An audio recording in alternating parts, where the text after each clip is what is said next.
Hi, my name is Ben Atkinson and welcome to the Functional Health Podcast. I interview some of the leading voices in nutrition and lifestyle medicine, and I will share with you their stories, their expertise and their advice, shedding light on the industry from each of their perspectives to help improve your health from today. This week, I'm delighted to share with you my conversation with Dr. David Unwin. David is an award-winning NHS GP and is known for implementing the low-carbohydrate diet in clinical practice and putting type 2 diabetes into remission. So, without further ado, David, welcome to the show. Thank you. Here I am. Yep, I'm delighted to speak to you. I actually had the pleasure of hearing you speak at a conference recently, and you were very, very inspiring. So I am delighted to have you on the show today. Well, let's hope we can make it interesting for the listeners. I don't think that'll be a problem somehow. So I will link to your bio in the show notes. So people that are interested about your background, they can access that. But to start, it might be good to understand that as a GP in the NHS, why you took a particular interest or specific interest in type 2 diabetes and specifically diet and type 2 diabetes. Yeah. Well, I'm now an old GP, so I'm 63 years old. And I became, when I was young and I had hair, I became a doctor hoping to make a difference. And I think most of us become healthcare professionals hoping to make a difference. And I'm sorry to tell you that I got to 55 years old and I'd done my best. I was popular, I think, with the patients. Mm-hmm. I was deeply disappointed with how I'd spent my life or the achievements. And this was because I hardly ever saw people get well. It seemed to me that the population I was caring for was deteriorating in health. And I'll give you a couple of figures. So in 1986, when I started as a very young partner, we had 57 people with type 2 diabetes. Mm-hmm. And by 2012, that had risen to about 470. Wow. So that population, the population I was caring for, had been absolutely hit with an epidemic. We'll call it an epidemic of obesity and type 2 diabetes. And really, it was just so depressing. Because there were clinics full of sick people getting sicker. And I began to realize that the drugs I was using were palliative on the whole. Now, of course, I believe in antibiotics for pneumonia, and there are very effective and important medications. Mm-hmm. But in terms of chronic disease, I found the results really depressing. And the patients, they were depressed as well. So it was a perfect storm of misery in terms of how the patients looked and the outcomes that we were managing in the practice. So I kept prescribing more and more drugs for essential hypertension, for ischemic heart disease, for diabetes. But I began to think about those with diabetes. And then there was a group that really worried me, and they were the younger ones, particularly those with pre-diabetes. When you say younger, how old are we talking about here? Well, that's an interesting point also. So that if we just go back to 1986, we didn't have any younger ones. Mm-hmm. Everybody with type 2 diabetes, at that point we didn't think about pre-diabetes, was over 60. So there were none. But then I noticed over the years that people were starting younger and younger with type 2 diabetes. The youngest I've personally looked after is 10 years old. Wow. Yeah. And but the pre-diabetics, they'd often be in their 20s and 30s. Mm-hmm. And what was particularly disappointing, really, was the practice. We weren't doing anything for those pre-diabetics at all, nothing. We just told them they were pre-diabetic and then seemed to wait until they became sick. And so made a slight fuss about this, but I was told that there was no finance to do anything for them. Right.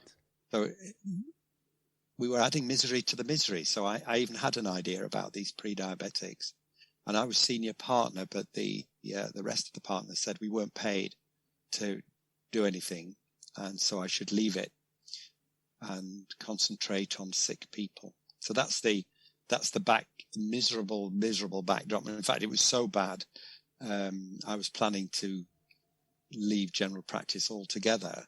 And in fact, I think many GPs now, so I'm 63, I'm by far the oldest working GP I know now.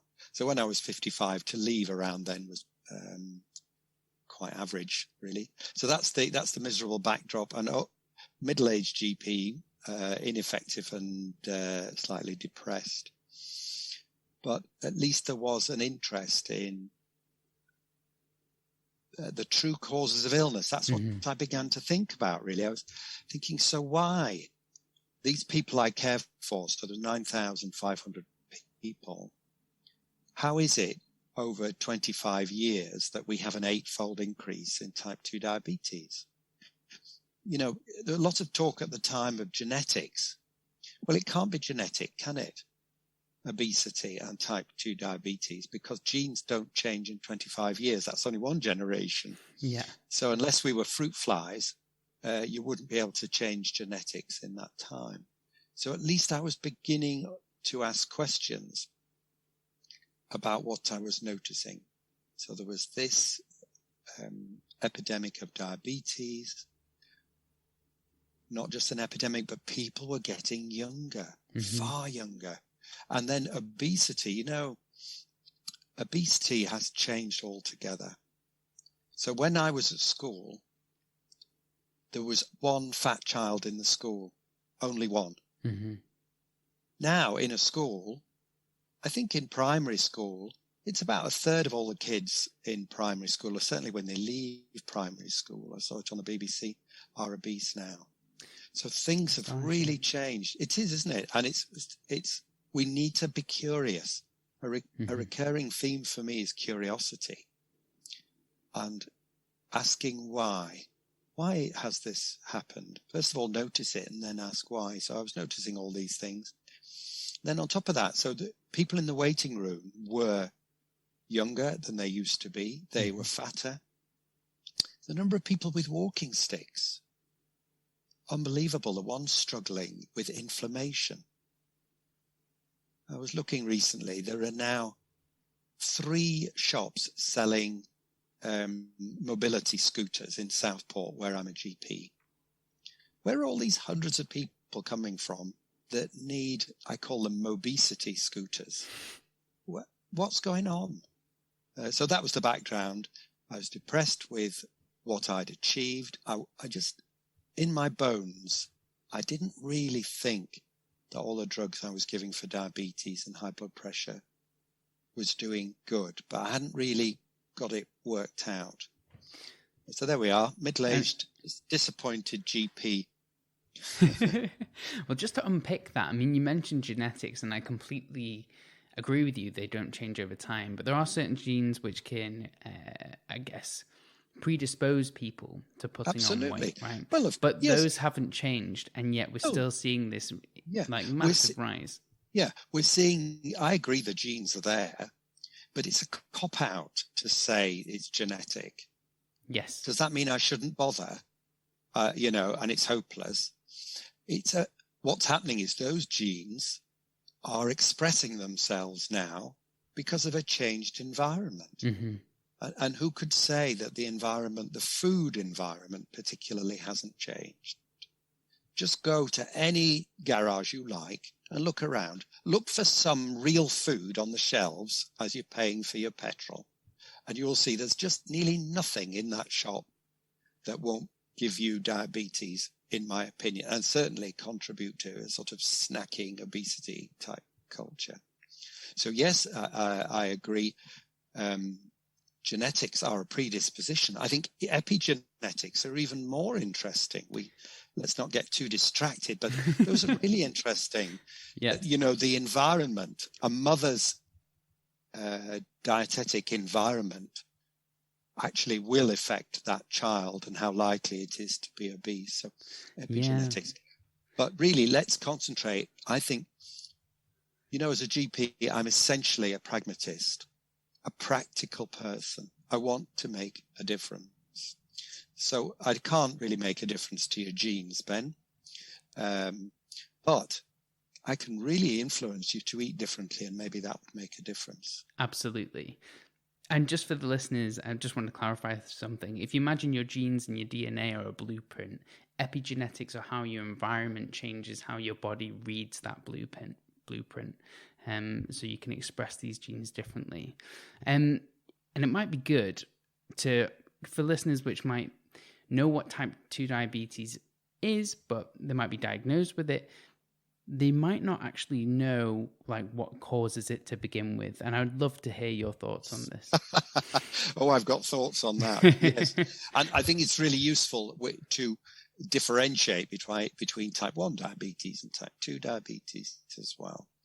So, and this is more or less the same chat I have with my patients, because I've become passionate really about explaining illnesses to my patients in a way they can understand. And so that then they're in a stronger position to judge the advice I'm going to give them. So I explain to people, you have the hormone insulin. Insulin, produced by the pancreas gland, has a vital job to do in keeping you alive. And that job is regulating blood sugar. So that if I eat a Mars bar, insulin sees to it that my blood sugar doesn't rise too high, because a high blood sugar over time is really dangerous.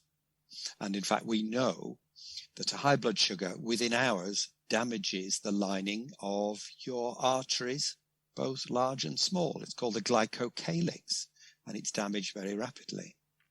And so if you're not able to regulate your blood sugar over time, one of the most predictable things is cardiovascular disease.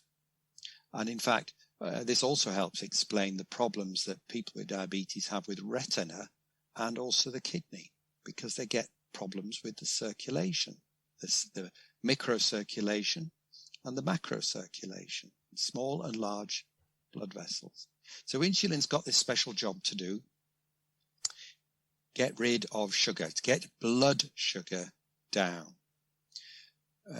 Questions are always more powerful than statements. So I'd like everybody to think, where does insulin put that sugar? That's the question. Where does insulin put sugar? Well, we know what it does. It can be seen as pushing sugar into your muscles for energy. So that would be a good thing if I run around a lot. But what about if I eat more Mars bars than I need for energy? What happens to the rest of that sugar? Well, insulin's busy again, and it's pushing that sugar into your belly fat particularly. And this explains the modern phenomenon of middle-age spread. All these people, including me, that were getting a bigger belly. And we know central obesity has an impact on at least 8 different cancers. So central obesity is really important. Now, the next place that insulin is pushing sugar is the liver. Just to clarify that point before, yes. When you said central obesity, do you mean visceral fat around the organs, or more so like just where the fat is stored subcutaneously, so under the skin? Well, I'm really looking at people's waist measurements, I would say, because that's, I'm not scanning people. I'm looking at your waist. Particularly interested in the waist to height ratio is a great way to look for central obesity. But yes, good interruption. Let's get back to the liver. So the liver can store a little bit of glucose as glycogen, but not much. And when the glycogen stores are full in the liver, insulin is still forced to push that sugar into the hepatocytes, the liver cells, and they are forced to turn it into a fat. And that fat is called triglyceride. And we have a situation now where a quarter of the whole of the developed world have fatty liver disease, non-alcoholic fatty liver disease. And fatty liver disease is really very interesting. It interferes with the work of insulin so that you become insulin resistant. And if your insulin isn't working as well, you're struggling to keep your blood sugar well controlled, and you're starting to become diabetic. That's type 2 diabetes. Roy Taylor, my friend from Newcastle University, talks about the long silent scream from the liver of about 10 years. That's a predictable long silent scream from the liver before you actually develop type 2 diabetes. Some of those, of course, are pre-diabetes. So that's the backdrop for type 2 diabetes. Type 1 is also a problem with insulin. You're not able to produce any insulin. And so you can't live without insulin, and those people need insulin to live. People become a bit confused between the two, because actually, if you keep on eating those Mars bars, it's not just your liver that fills with fat, it's the pancreas. And eventually, the fat in the pancreas starts interfering with the beta cell function, the very cells that produce insulin. So later on, for people with type 2 diabetes, they can struggle to produce enough insulin. So that's the chat that I have with my patients, trying to help them understand that blood sugar control is really important, and where your sugar comes from in your diet is really important. So through this lens, you've kind of come to the conclusion that a low carbohydrate diet is suitable or best, I guess, the most appropriate for this population. I have a few questions, and I'm wondering if you're up for a healthy discussion about this, because... Oh, great. Yes, definitely. If you know something that works better than low carb, I'll do it. No. It wasn't necessarily that, because my listeners will know that I'm a fan of the low carbohydrate diet. It's worked very well for me in terms of maintaining relatively low levels of body fat and muscle mass, etc. But I'm interested because there is an almost division within the scientific literature of physicians who believe that fat potentially derives type 2 diabetes by increasing insulin resistance through, and this might get slightly technical, just for everyone who's listening, a process called intracellular lipid. And the idea that if you reduce fat to a certain level, you'll actually be able to metabolize those carbohydrates more efficiently. Now, I think there's a in my opinion, the evidence supports more strongly the low carbohydrate paradigm, reducing insulin through less carbohydrates, increasing fat as a kind of a source for fuel. But I'd love to know your thoughts on that. Yeah. Well, I mean, what you just said is the advice I gave for 25 years. That, I tried genuinely. I'd never heard of the low carbohydrate diet, but certainly it was the usual paradigm to go low fat. So I nagged about eggs and cheese and cream. And I did that for years and years. And then, we have continuity of care in practice. And the point was I hardly ever saw it work. That was my problem. I was talking about fats in the diet. And what was the first thing that I noticed that was weird was people would come in and they'd say, right, doctor, I've given up eggs, I've given up butter, I've given up cheese. Now then, tell me, how much better is my fasting lipid profile? And you know what? It was hardly better at all. It was embarrassing, because the actual improvements that I was witnessing year after year were really disappointing. And these people, I didn't know what to say to them, because we'd only improved the cholesterol a little bit, perhaps. Again, and what about fasting insulin and things like that? Well, you can't measure that in general practice. I'm not allowed. Yeah. I've tried and tried, but they won't let me. And then the other thing was the low-fat diets were so punishing.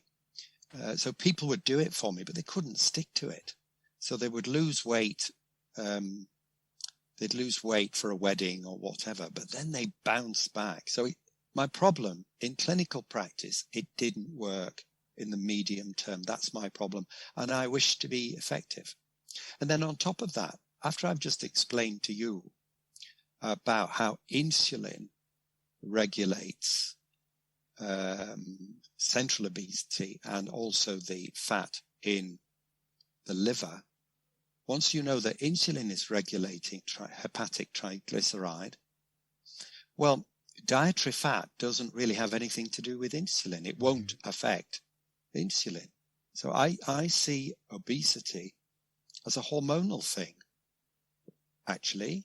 And I think hunger is probably hormonal as well. So that's the other thing. So I didn't understand the physiology, really, if I'm being honest. I never really got how it was that eating fat, you ended up with diabetes. Plus, I wasn't convinced I'd seen it. And then the final thing was, in 25 years, I never saw a single case of drug-free diabetes remission. I never saw somebody that gave up fat and then I took them off metformin. And now, as I'm sure we want to tell our listeners, I've got 106 people since 2013. I've got 106 people with diabetes who are in drug-free remission. Just astonishing. Well, it is astonishing. I'm terribly proud of that. I hadn't seen that a single time in 25 years. How old was I going to get before it happened? And now I saw an extra one yesterday. That's number 106. So that's really working. And I am, I'll repeat, a pragmatist. I wish to be effective. And the low fat thing did not deliver. It was disappointing. And in fact, I was thinking of giving up medicine. I was so disappointed because I felt I'd tried. I'd just missed the true causes of illness. Well, I think we're all extremely glad that you did not give up medicine at that stage. But interestingly, this, so I agree with everything that you just said. I think it's fantastic what you've done. But I always hear and I try and read both sides of the argument, right, and get a balanced view. And the idea of increasing fat intake also increases postprandial lipemia. So that is just fat in the blood, if we're going to talk about it simply. Yes. And that can also potentially damage the glycocalyx that you said that high sugars does. I was wondering if you saw any evidence of that in your clinical practice. Well, that's a great question. So in the early days, what I was doing was regarded as experimental. The idea of cutting sugar and starchy carbs was regarded as newfangled, which is actually very odd, because the first time the low-carb diet was used effectively was in 1797. So it isn't actually newfangled. But anyway, let's leave that to one side, although it's a fascinating thing to certainly pursue. So what I was doing was regarded as unusual and by some as dangerous. And so, as a responsible clinician, I started keeping meticulous records of what happened. And there were various concerns. So one of the concerns was people consuming more full-fat dairy and meat and so on.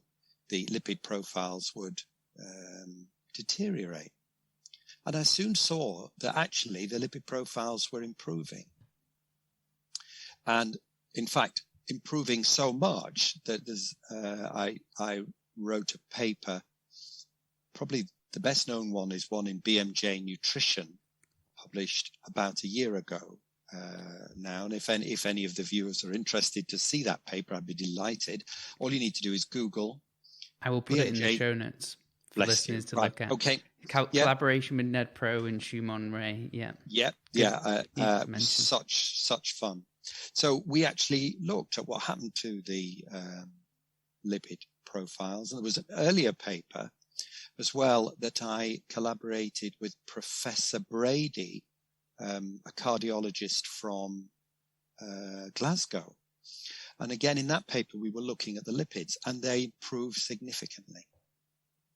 So that's what happens. So the cholesterol goes down, the HDL goes up, the protective cholesterol goes up. The triglyceride reduces by about a third on average. Yeah. So in every clinic I'm doing, I'm seeing improving lipid profiles, which I wasn't seeing before. And I'm stopping statins with monotonous regularity because patients are improving so much by their diet. So, and in fact, there's a really useful meta-analysis on this, on the effect of low-carb diets. It was published in Liverpool a few years ago, and I'll send you the link for that. It's a great big meta-analysis published in Liverpool about 3 years ago, again saying that low-carbohydrate diets, a well-formulated low-carbohydrate diet, will deliver significant improvements in lipid profile. I don't know what more to say. Yes, I was worried. I was worried. But in every clinic I do, I'm seeing improving lipid profiles with people who tell me they're having more full-fat dairy and meat and so on. So, I mean, this is you touched on a really important point when you highlighted well-formulated, right? Because I think a low-carbohydrate diet, could be you eat sausages and cheese and that's it. Yes. Yeah. But actually, if you have a baseline of whole foods, I think it's very hard to go wrong. So emphasis on like whole food vegetables. Yeah, that's a great point you're making. And I'd like to develop it slightly. Of course. So yeah, low carb could be just pepperoni and Diet Coke. Yes. There you go. That's a low carb diet. But who in their right minds thinks that is actually a good idea? And so the other point I'd say is there are as many diets as there are people. So you and I might think we're both on the same diet, but actually when we get down to the nitty gritty, I'll find that you eat a lot of fish and I don't, or all sorts of things make a difference. And so to say there is a low carb diet or a low fat diet is actually nonsense. And that's why I try so hard to help my patients understand the principles behind a healthy diet, so that instead of memorizing my wisdom, they can come up for themselves with a better formulated low carbohydrate diet. And so my hints are, turn the white stuff green, the bread and the potatoes and the rice. Well, those are empty calories. Mm-hmm. Yeah. Why don't you nutritionally dense? That's right. So turn those green. And then the other thing is nutritional density fascinates me. So actually liver is probably the most nutritionally dense food on the planet. Mm-hmm. And so what's the bang you're getting for your buck in terms of the food you're eating? And so people need help to tailor the diet according to what they enjoy, the foods. I want people to enjoy food. So they have preferences, and some of them have religious beliefs as well that have to be factored in. So that the idea of how a diet is formulated is important, but you have to work with the client. You can't just tell them what to eat, because that's what I used to tell people far too much. And now I'm collaborating with people to find out the kinds of foods they enjoy, so that I'm in a better position to advise them. I love that. Couldn't agree with you more there. Going back on what you said with the statins, because I think we're very much in agreement with the diet. You said you were removing statins from patients because you weren't seeing any negative side effects from the low carbohydrate diet, but cholesterol in and of itself is not an independent risk factor for heart disease. It needs to be coupled with multiple. How right you are, Ben. Yes. So, good heavens. You're right. As a predictor, that's another, don't get me started. That's another thing. Well, cholesterol. Well, let's talk about cholesterol, because I'm mad about this. Okay, let's go. So this is my career, cholesterol. So first of all, I was told as a GP, tell your patients not to eat eggs, because there's certain death eggs. And I used to tell patients they used to say, what a shame, doctor. I mean, are you sure? And I'd say, well, you could have maybe 2 a week as a treat. dear, dear, dear. That's shocking. And then eventually we're told that dietary cholesterol has no link at all to serum cholesterol. So all those years of heavy advice were nonsense because there is no link between dietary cholesterol and serum cholesterol. So why are we talking about diet and cholesterol? Apart from, I now find low carb makes a difference. That's an interesting thing. So then, anyway, all right. So we learned that dietary cholesterol doesn't have an effect on serum cholesterol. Then the next thing I learned is, actually, just headline cholesterol isn't much use. It took them about 10 years to filter that down to a jobbing GP. No, it's the balance of, the LDL cholesterol with the HDL cholesterol. That's what you should be doing, Dr. Unwin. And, that's really the problem. And then we go on with that for a few years. And then people discover that the LDL cholesterol doesn't predict heart disease either. And apparently that's because I've got the particle size wrong. All right. Only I can't measure particle size in general practice. So that's another 10 years wasted. It's just beyond belief, really, the merry dance that I've been led in my career, bullying patients, telling them not to eat things that then turn eggs. It was all nonsense. And then we find full-fat dairy. Again, nonsense.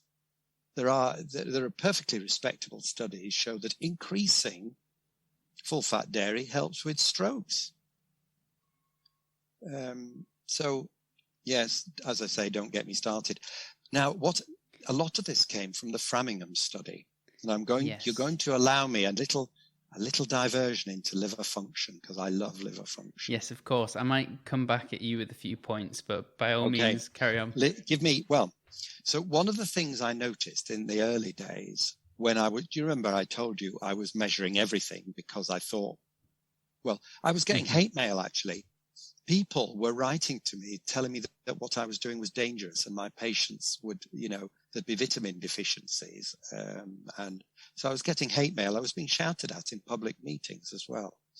So I'm measuring everything. And the thing that astonished me most was rapid improvements in liver function within weeks, particularly the gamma GT, an enzyme that is one of the ways we measure liver function.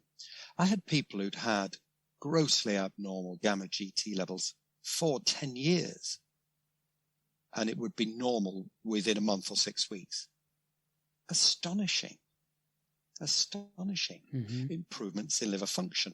And in fact, one of the first papers I ever wrote was on gamma GT and what happens with low carb. And when I researched it, the Framingham study was how this was a huge study from the States, which monitored the residents of Framingham in the USA.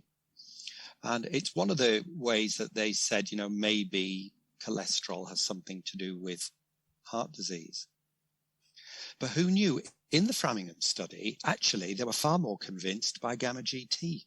Right. So the Framingham study, there was a paper written by the authors looking at the data saying that abnormal gamma GT is, something like quadruply more important than a cholesterol from the Framingham study. That's fascinating. I wasn't aware of that. Yeah, hidden and buried, but I assure you it's there.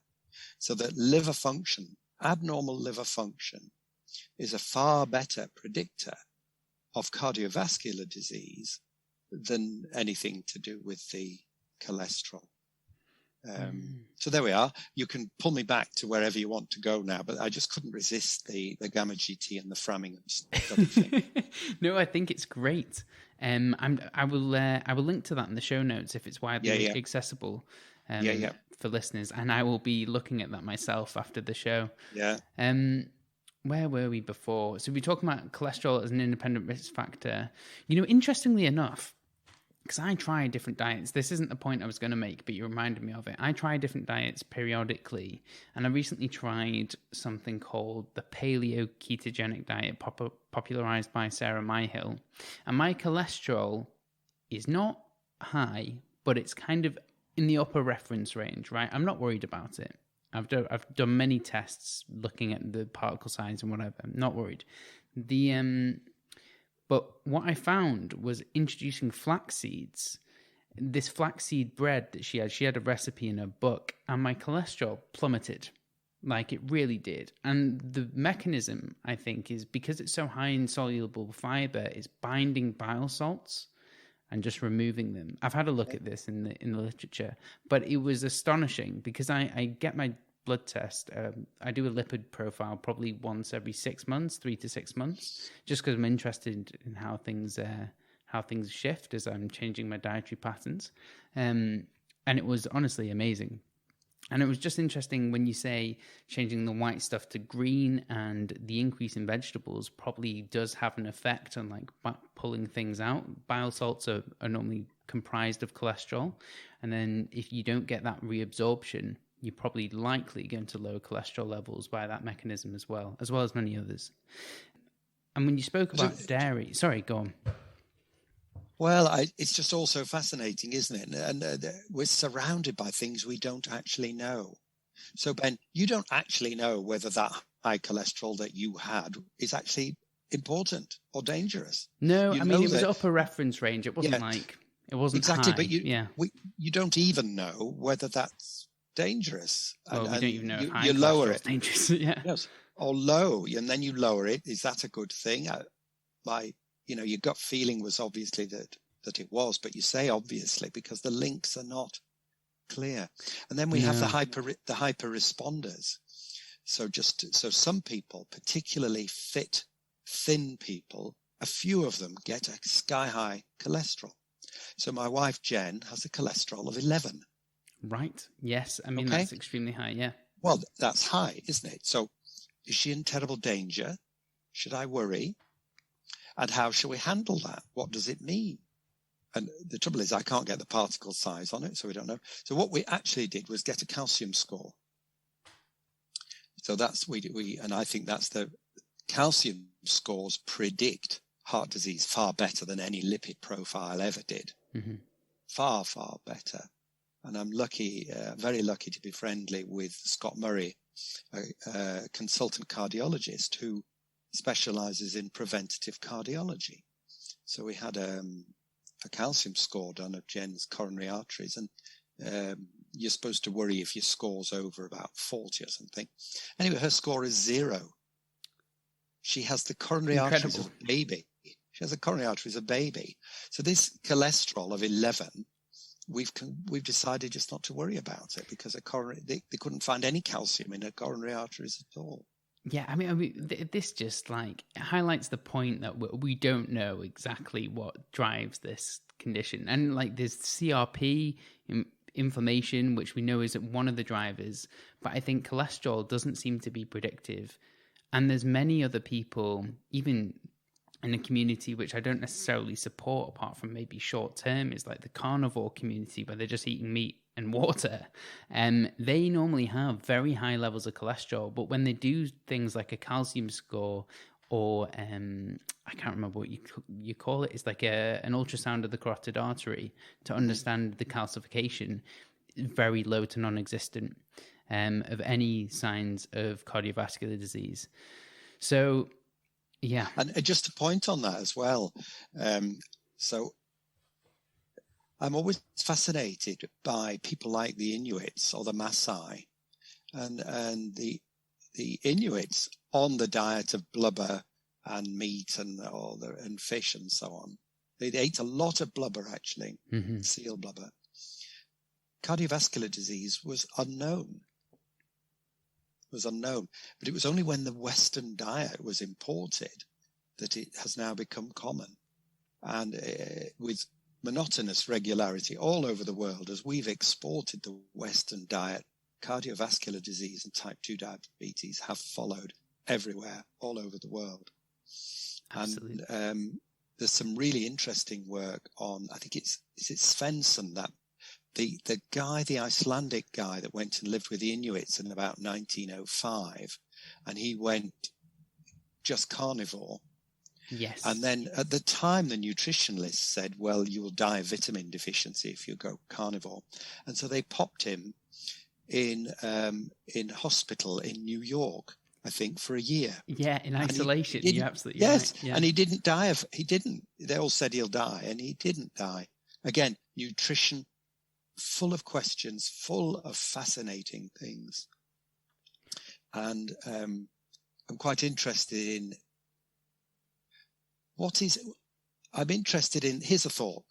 If you had if you had a pet human being, which none of us should keep pet human beings, but if you had a pet human being, what would you feed What it? would be the diet? Yes. So a bit like I'm fascinated by animals. So I run 8 bird reserves, and all my life I've been fascinated by wild animals and how to keep them. And you have to think, well, what is the best diet to keep a human on? One thing we can all agree on, it's not junk food, is it? Well, exactly. That was the one thing I'd be certain of. I would not be feeding it any process, or myself. Let's call it myself. I wouldn't be feeding myself any processed food, for sure. Or certainly on the odd occasion, absolutely fine. Or but I think we just overconsume these things on a meal by meal, like every single meal. Yeah, and we don't even realize it because it's so ingrained in our culture and society now. Well, it is. That's what I'm reflecting. If you remember earlier on, I was saying if you just go and just have a careful look at the shelves in a supermarket and look for proper food, and you'll go up and down searching, and there's things in packets with long lists. This isn't the way we were eating before. This is not when I was brought up how we were eating. And younger people like you won't know that there was a world before type 2 diabetes and obesity because you've just been brought, and a world before snacking. Snacking when I was young was rude. My mother would say that you should never be seen eating on the street because that's common. And she would never allow us to eat on the street. We were allowed sweets from the post office on a Friday, and that was your lot. The world has changed. Advertising has changed the world. The whole idea of convenience foods. And another hint, on the whole, don't eat anything you ever saw advertised.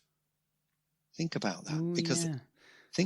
Because advertising is used to change your desires, to change your buying habits. Mm-hmm. And my goodness, it's worked.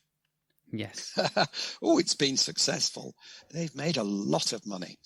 But think about what it's done. Advertising has changed how we eat, changed what we want, changed what we think we want. And now what we have is a snack culture, a treat culture. And the word treat fills me with rage. Typical old guy getting angry about everything. But it's because, this idea of treat yourself. So I have children having chocolate Cheerios or whatever nonsense they're having for breakfast. And then they can't apparently get through a morning at school without a snack. So they're given a bun of some kind or a bar of something. And then lunch has got also carbohydrates in. We're having sugar with our sugar, with our sugar, with our sugar all day long. And the results are upsetting, to say the least. Mm-hmm. Yeah, I entirely agree with you. And with the chocolate Cheerios, let's focus on that because you mentioned it. Having a bowl on the weekend is absolutely fine. In my opinion, would be fine, right? As long as it's considered like this is a treat. I know you don't like treats, so we'll touch upon that. But we can rephrase. I think what we're trying to do, Ben, is rephrase. So of course, life is about contrast, the light and the dark, and you need both. You need the light and the dark. You need the light to appreciate life at times. So I want people to enjoy food, and I think what you're saying. This is the other word that needs great care is moderation. Yes. Great care, because what I think that's what you're coming on to, Ben. Absolutely. I'm so sorry. I'll pass the ball back to you.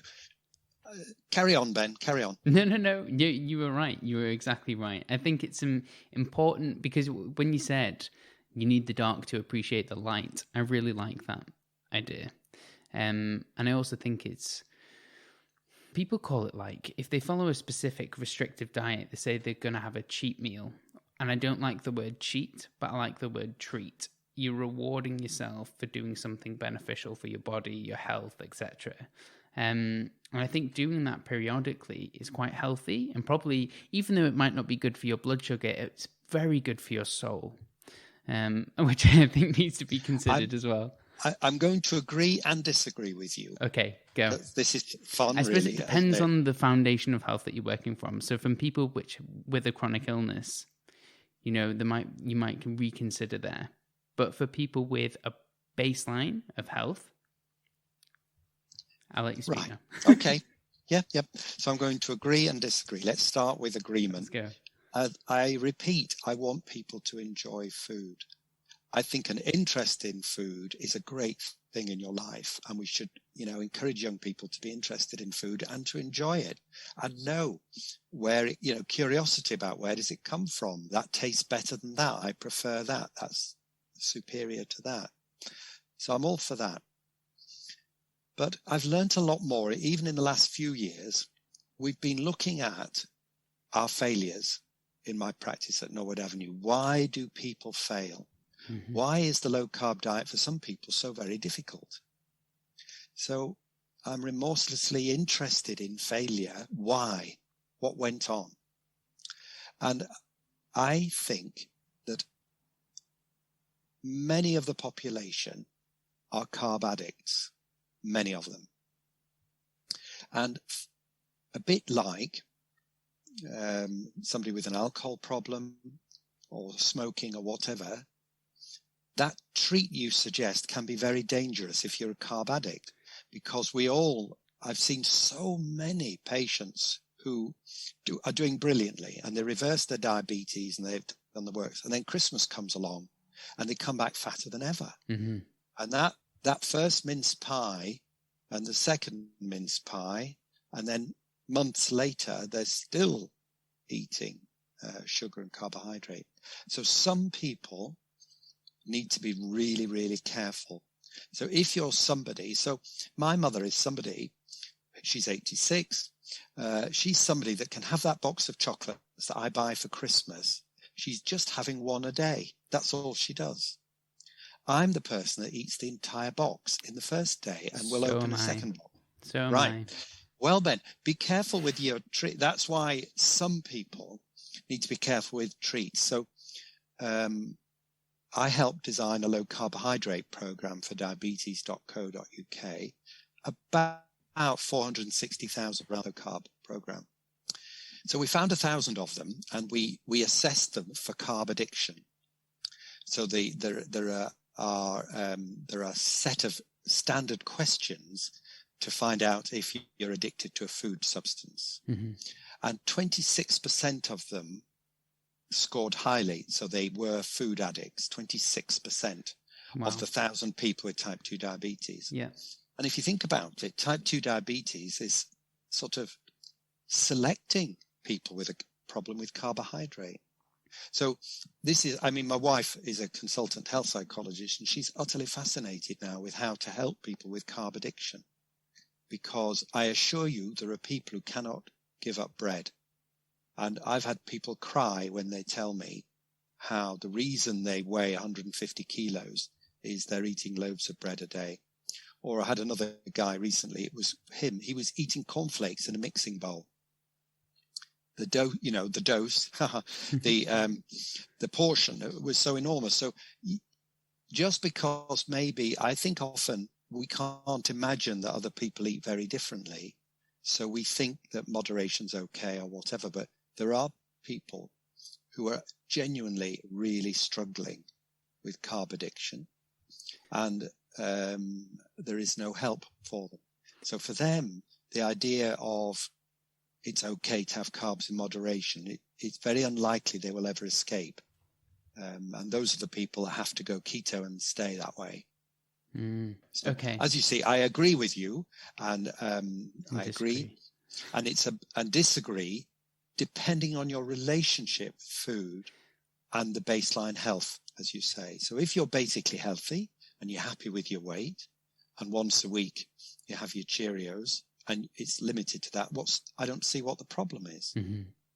But actually, the number of people who have good metabolic health in the UK is dropping and dropping and dropping. Yes. In the States, the number of people with good metabolic health is, I think, about 25% now. Oh, I did not know that. That's incredibly If you low. look at the good metabolic health means your triglyceride is normal, your blood pressure is normal. You don't have central obesity, and you have a normal fasting insulin. So in the States, the number who are actually healthy is surprisingly small, and the same is happening here. So there we are. You can ask something else now. Finish with that. No, yeah, I find that fascinating, and I do actually very much agree with you with regards to the sugar addiction. And bread's an interesting one. Bread contains compounds that actually bind to opiate receptors in the brain, so it's addictive, Yes. like not just due to the carbohydrates, but due to compounds in the bread. The Yes. same is actually true to dairy. And I'm not sure whether you see this if people overeat dairy in your clinic, but you have these substances called casomorphins, and they also bind to these receptors, and therefore can be very, very addictive. You get this with people going vegan who just cannot cut the dairy, and there's a reason behind that. And Yeah. I like, there's this, like milk drunk with babies. Yes. Apparently, one of the reasons is due to the high amount of the casomorphins in breast milk. I'm not sure how true that is, but no, it's true. Yeah. So I've researched this based on a patient. So you're brilliant. I've never met anybody that knew about the casomorphins. So let's talk those for a minute. Sure. So I had a patient with intractable constipation, terrible constipation. And no matter how much magnesium or lactulose or senna or whatever this poor person had, they were, and in fact, they were so constipated, they were busting blood vessels in their eyes, trying to get the poo out. Can you imagine That's the awful. suffering? And I, of course, referred this person to a gastroenterologist who did the up periscope and pronounced it all normal.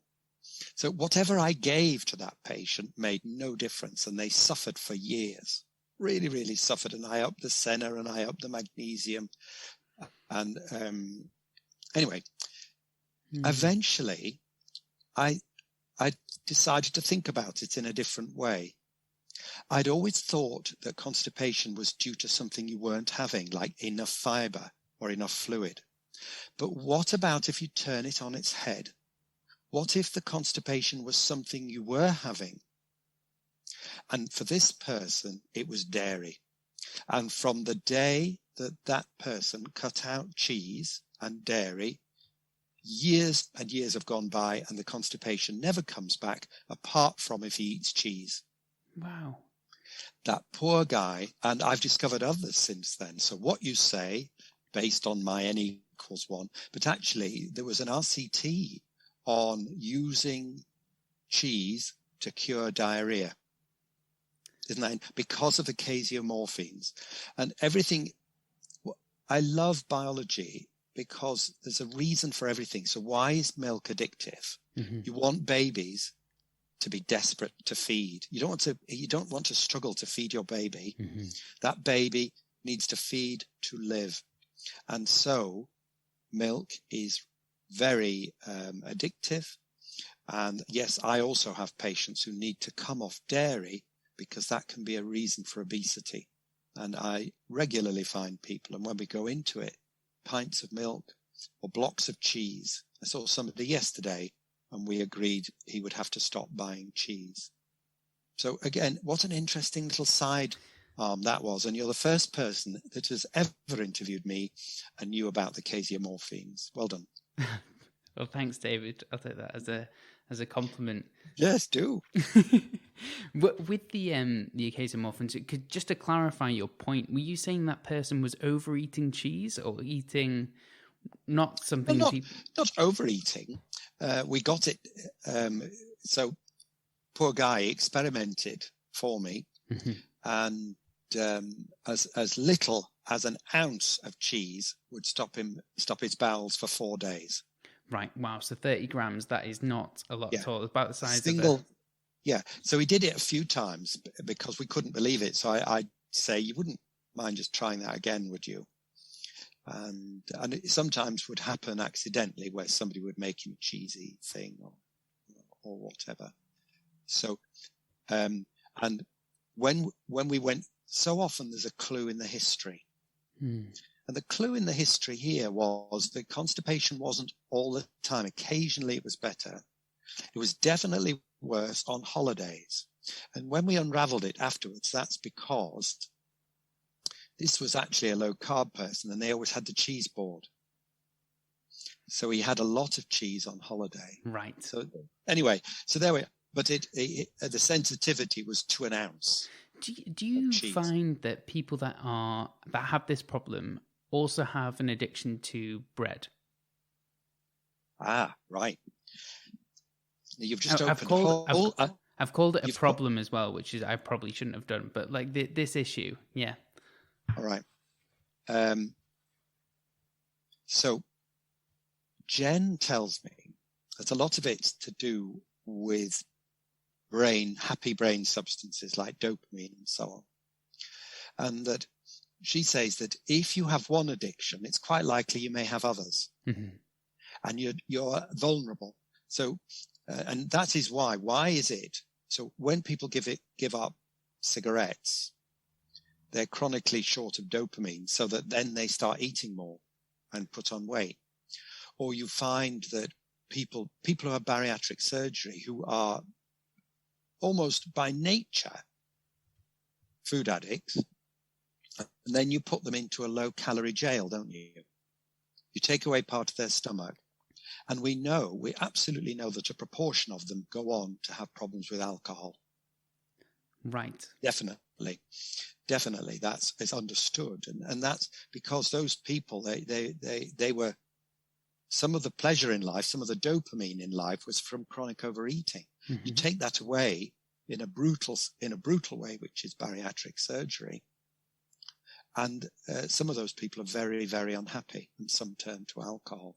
So there is a link, according to Jen, that people who are addicted to one thing may well be vulnerable to other addictions, and it can transfer over your life. And so Jen sees, is sugar the gateway drug? Because you see, we give sugar to children. We reinforce them. Well done. You did brilliantly in your exams. Have a chocolate bar. Have a bun. You did so well. It's your birthday. Here's the cake. It's Christmas. Here's chocolate.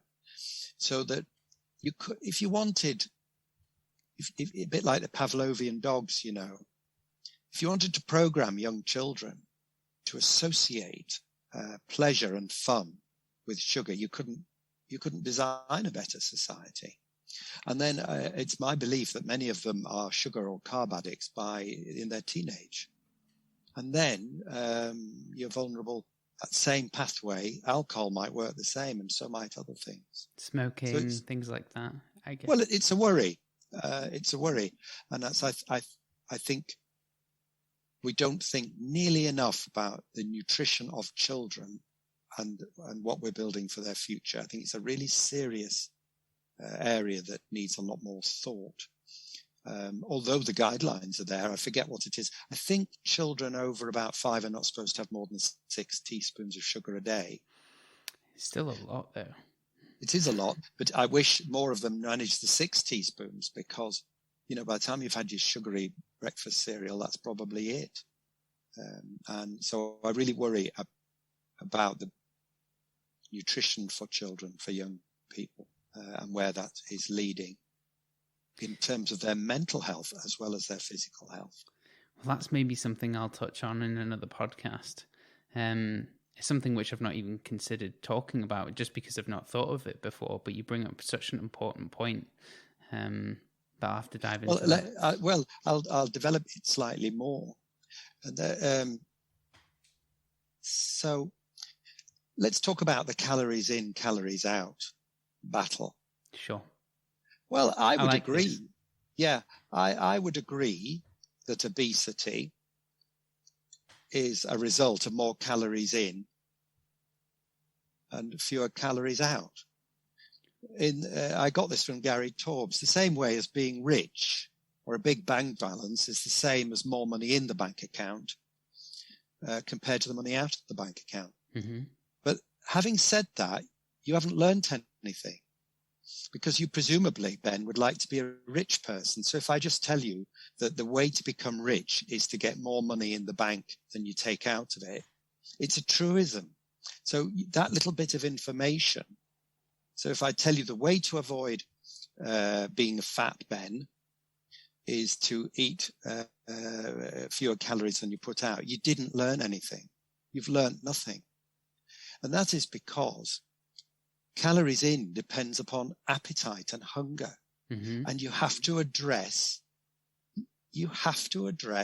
hunger and appetite. We also know that calories out, metabolism, David Ludwig has done some wonderful work on this. Yeah. Calories out, your actual metabolism depends upon what sort of food you eat.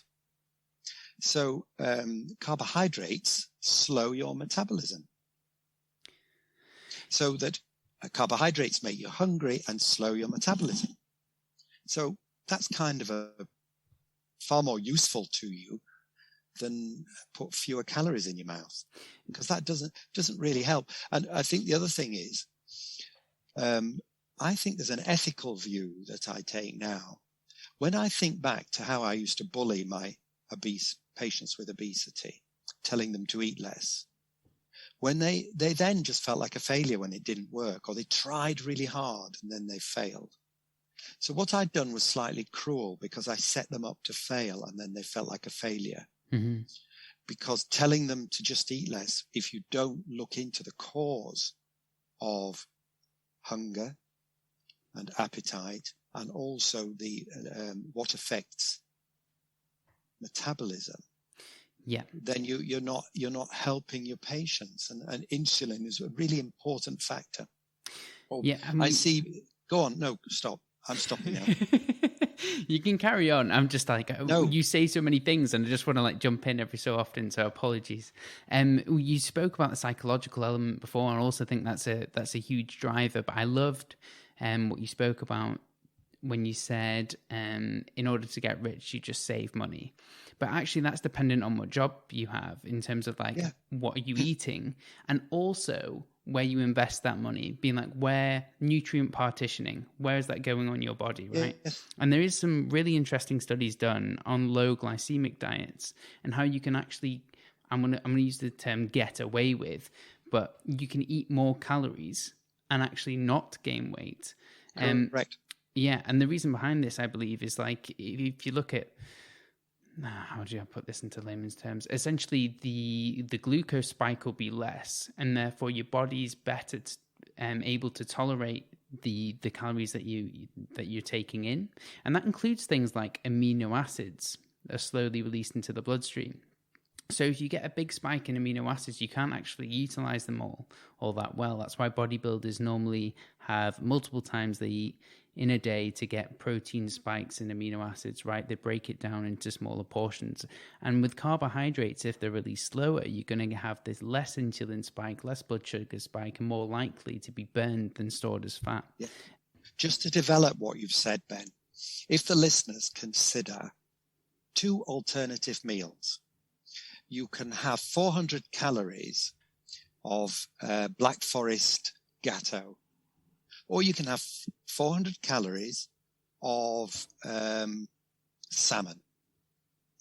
And we all know that those 2 meals will affect your behavior and your appetite differently. Mm-hmm. If you have a massive block of protein or a huge steak, you're full.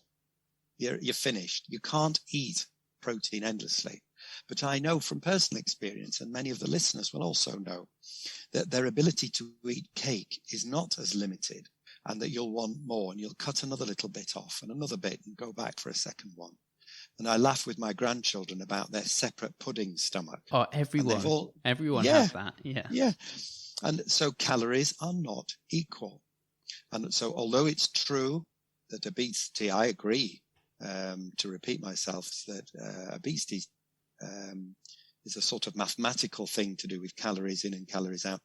It's singularly unhelpful to tell patients wishing to lose weight that, but to investigate what makes them hungry and what might speed up their metabolism is far more useful.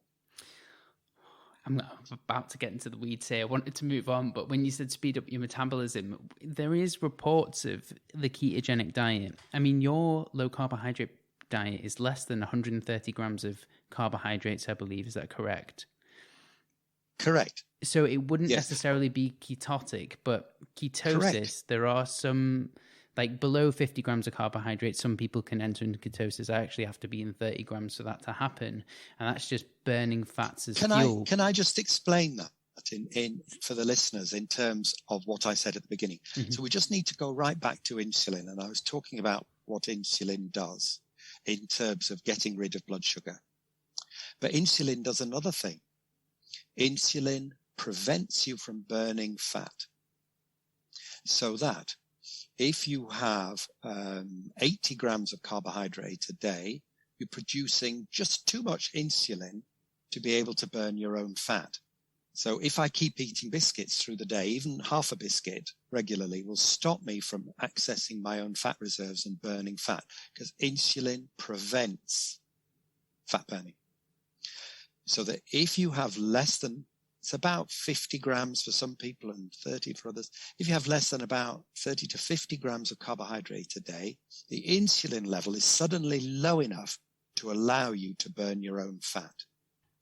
Many of my patients, of course, have a lot of their own fat to burn. And so this is really important to them. And they love becoming fat burners, because that's part of the reason they're not hungry, because suddenly they can access and burn their own belly fat. So I think that's an extra point about insulin that really can't be mentioned too many times, because it's key to understanding hunger. Because if your insulin levels drop and you can then burn your own fat. Well, so at the moment, so I'm having a fasting day today. I shan't eat all day. Mm-hmm. Nothing. Yep.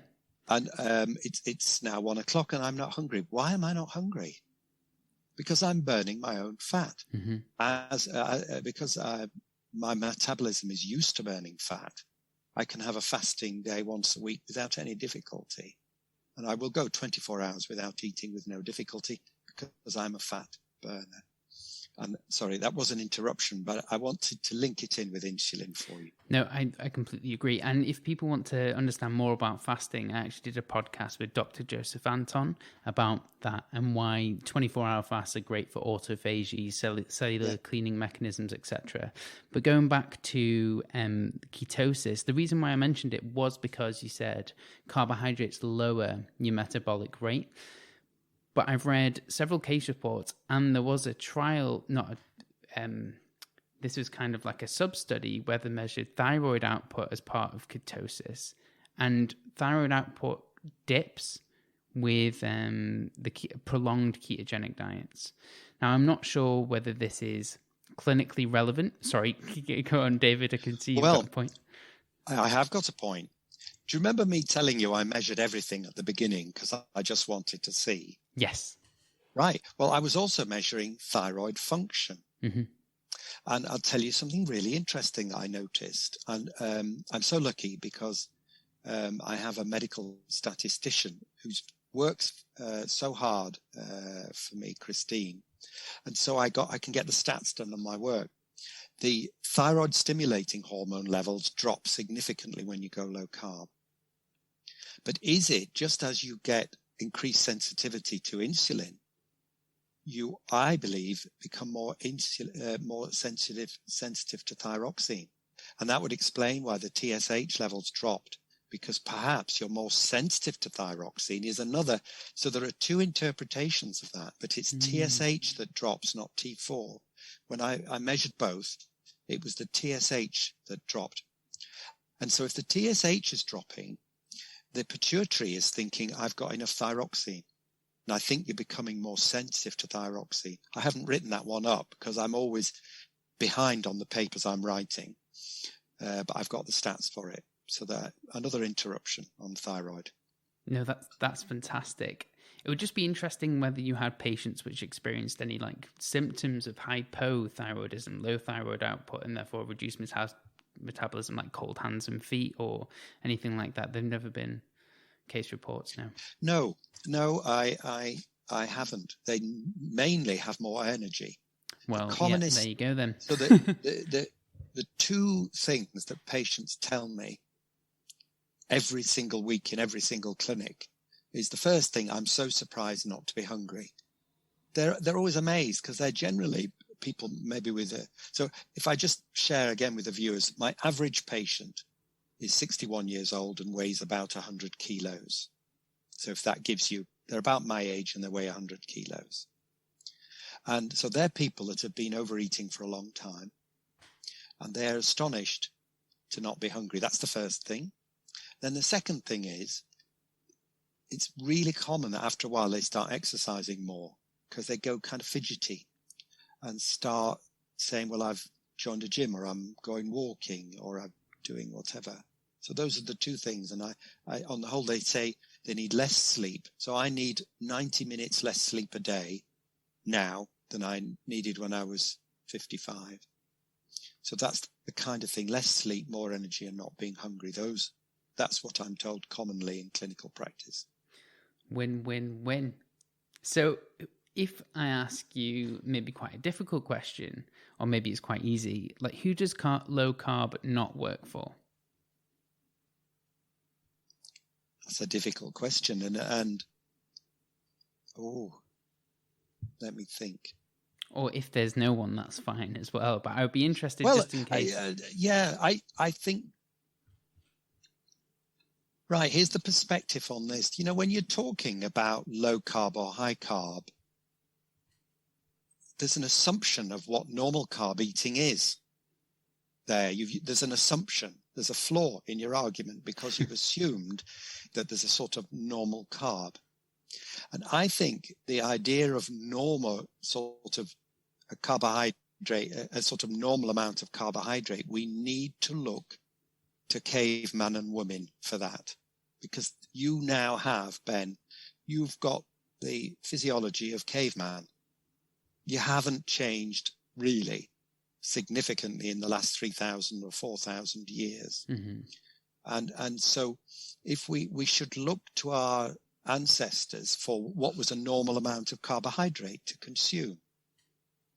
And if we think about Ben in his cave, living wherever your ancestors will have lived, the point was that the access to carbohydrates was seasonal.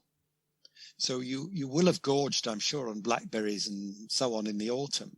But I wonder what carbohydrate you ate all winter. Probably none. Mm-hmm. You might have got a few nuts hidden in your cave. In fact, we know that you were eating enormous numbers of nuts. Hazelnuts were a great staple. There's huge numbers of shells. But a lot of the time you weren't eating carbohydrate because you were hunting stuff and you were eating meat. In the summer, you were eating shoots and leaves. Not a lot of carbohydrate in that. There's a little bit of carbohydrate in bulrush roots, and you may have been eating those. But there were no refined carbs. So you have to, what is normal in modern times? We are right at the end of a high carb. We're in the high carbohydrate age. So I think that's why I'm finding I keep thinking, well, there must be disadvantages to the low carb diet. But I keep struggling to find those disadvantages. And I think it's because I'm living in the high carbohydrate age. And I call it, we've got carbohydrate man and Prosecco woman. That's what's going on. That's what's going on. This is the age. We live in the age of carbohydrate man. But we were designed as caveman, and that was low carb and probably higher protein. And that's why I'm struggling to find disadvantages. The disadvantages, or the people who can't stick it or really struggle, are the carb addicts. And some of those become distressed and really struggle and need a lot of extra help. And so that was an interesting question, Ben. But when you argue with people, my son does philosophy or did philosophy, and you always have to go for the premises, don't you? And your premise there was that we know what normal carbohydrate is. Well, we consider your diet low carb. So that's what I was referring to more so. Yeah, then but my diet now for caveman would have been high carb. yeah, yes. I mean, there's people that would argue that, but I don't know about ancestral health enough to go back and forth with you on that one. Or I'm sure we could do, but we don't have time. Right, fine. So I want to leave that one there. For clarity, because I've realised this, we've gone into the weeds a lot on low carb and type 2 diabetes, etc., but not actually identified the makeup in terms of proteins and fatty acids of the diet that you recommend. And now I know it's not exact because I've seen the cards that you give out to patients, but I'd love to know your thoughts and what the people at home can expect. Okay, so the first thing is you're going to give a link to the BMJ nutrition paper. Absolutely. That's right. Well, that's open access. And that means you can all, you don't have to pay to read the paper. In the paper for everybody, is the diet sheet I've been using since 2013. Please steal it, use it. If you look in the supplementary file, I've popped all the things I can think of that may be of interest to clinicians. So there's the low carb protocol for the practice. There's some of the psychological things we use. So do have a look at the supplementary file. When we come to the diet itself, I don't ever talk about grams of carbohydrate with my patients because my patients I don't want you to weigh your food. That's not normal. Normal people don't weigh every meal. I want you to understand nutrition and just eat food with your family without weighing it. So there's no talk of grams of carbohydrate. What I'm trying to do is help my patients avoid, certainly I would actually cut sugar out, table sugar out altogether for all of us. I don't believe it. It's empty calories. It's probably addictive. It's bad for all of us in so many ways. Mm-hmm. And then I'd have you really cut back on starchy carbohydrates, because it turns into so much sugar, and that's my teaspoon of sugar equivalents, which are also in the paper. So a bowl, 150 grams of boiled rice is roughly equivalent to 10 teaspoons of sugar. So if you have diabetes, rice isn't a really good food. And so I'm trying to get people to turn the white stuff green. I'm trying to get them to increase the protein and probably mildly increase the fat. But this depends. If you're a very heavy person, well, you would hope to burn your own fat rather than have fat in the diet. Mm-hmm. Why have dietary fat if you weigh 150 kilos? For them, I would say high protein, low carbohydrate and low fat, because you would hope to go into ketosis and burn your fat. I think we're coming towards the end now. One of the things I'd say, each of us should see ourselves as a lifelong experiment. And Ben, you've experimented, and I'd say to everybody, well, be honest about what works. So try reducing carbohydrate and see how you feel. Try increasing the protein, see what happens then.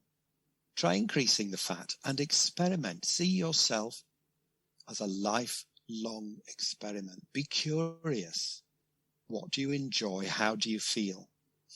And I've learned to be really careful if food makes me hungry, because I know that the more I eat, the more hungry I become. That's why I have a fasting day. That's why I'm not eating today, so I can have a greedy weekend, and then I nip it in the bud on a Tuesday by fasting.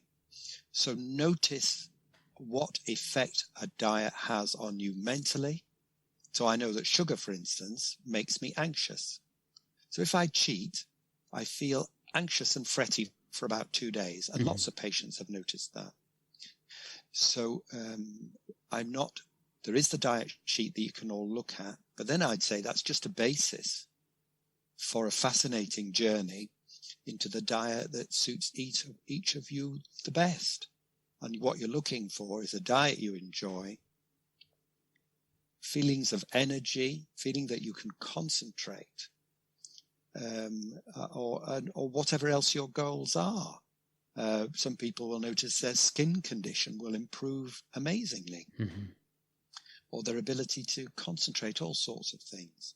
So that's why I'm not prescriptive, Ben, because the more prescriptive I am, the I think the more patients will fail. If I can interest you in your diet and changing it and then seeing what improves, that's a far more useful thing that I've done rather than give you a printout of my diet like I'm God and I know the best.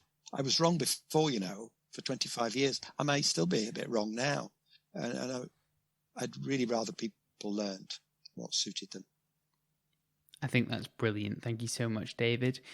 I know we're coming up on time, so I asked 3 quick questions to everyone that comes on the show, with the first being, what is the most impactful health change that you have made in your life and why? Right. What's the most impactful health change that I have made? It had to be giving up sugar completely. And it was a struggle for me because I was addicted to sweet biscuits and milk chocolate. It was very difficult, and learning how difficult it was interesting in its own right. Giving up sugar and then later starchy carbs has transformed my life utterly, and is why I'm still a GP today. Brilliant. Massively impactful then. The second is, how can healthcare become more integrated with the kind of modalities that we spoke about today? I think if all of us could spend a lot more time thinking about the true causes of illness, because if it's a bit like, I'll illustrate it, essential hypertension. What's the cause of essential hypertension? I asked this in the doctor's common room in the practice, and they said, don't be ridiculous, David. That's why we call it essential hypertension. We don't know what the cause of it is.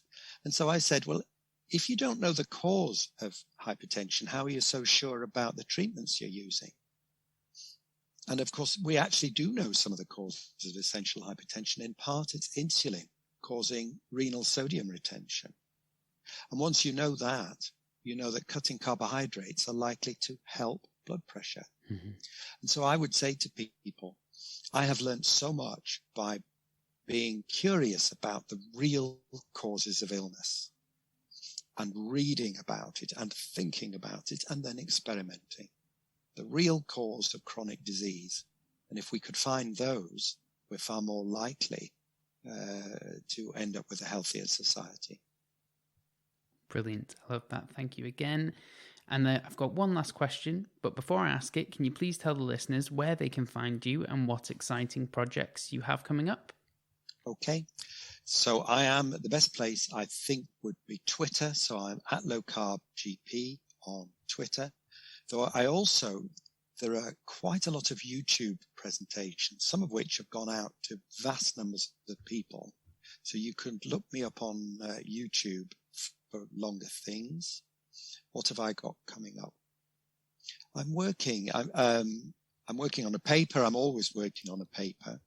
So my next paper is going to be looking at the predictors. How can we predict which people would do well on low carb and achieve remission? And the second question, what happens to those who don't achieve remission? And science always begins with interesting questions, and those are my interesting questions. And hopefully in about a year, if people are patient, I'll have produced the paper to answer those questions. I'm working on the stats right now. Excellent. Watch this space for sure. Yes. And the last question, David, is, can you please provide the listeners with 3 quick tips to help improve their health and well-being from today? Right. I think the first one is sugar. Give it up. I often joke, sugar is certain death. Don't let it get you. My family laugh when I say that. I know it's not completely true, but please give up sugar, unnecessary calories. We haven't talked about exercise. So I'm a runner. I love running. It makes me happy. It connects me with the outdoors. So exercise. The only thing is, don't think you'll lose weight, because probably you won't. But exercise will help everything else in your life. I love taking exercise. It's really good. My third thing is, please connect with nature. I run 8 bird reserves. I'm passionate about the environment. I was interested in wildlife way before I was interested in nutrition. And as part of that, I'm very interested in regenerative farming, because I think the way we produce food is so important and is linked with caring for the planet and caring for ourselves. Wonderful. And with that, David, it has been an absolute pleasure speaking with you. Thank you so much for coming on the show. And I really do hope that we can do this again soon. Ben, I've enjoyed that. The time really flew, and I'm sorry for all the interruptions, but I think it's because we sparked each other off, which is good. Ben, and anybody that's still listening, thank you so much. Bye-bye now.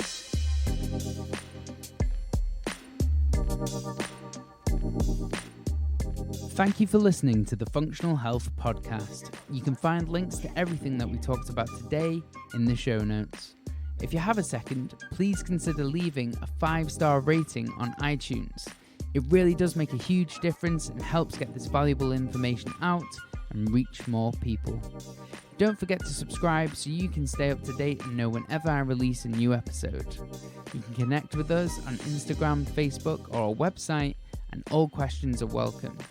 As always, thanks to Josh Aurelia for all the editing, and thank you all for your support.